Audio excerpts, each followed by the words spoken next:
அந்த ஊர்லேயே உற்பத்தி ஆகி அங்கேயே வந்து நுகரப்படணும், அங்கே இருக்க மக்களால் சாப்பிடப்படணும்னு நினைக்குது.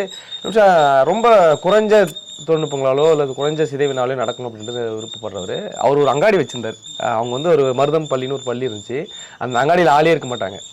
நீங்களா போகலாம், நீங்களே அந்த பொருளை எடுத்து நீங்களே எடை போட்டுக்கலாம், நீங்களே பணம் வச்சுட்டு நீங்களே சில்லறை எடுத்துட்டு வந்துடலாம். அந்த மாதிரி ஒரு அங்காடி நீங்க எங்கேயா கேள்விப்பட்டிருக்கீங்களா? அப்படி இருக்கக்கூடியது ரொம்ப எளிமையா அந்த இடங்கள் வந்து இருக்கும்.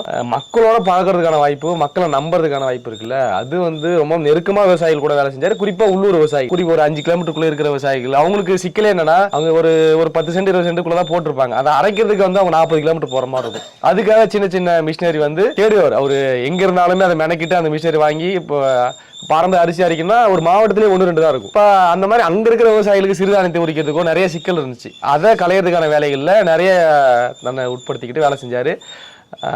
நிறைய அனுபவங்கள் இருக்கு அவர்கிட்ட இருந்தும் நம்ம சில விஷயங்கள்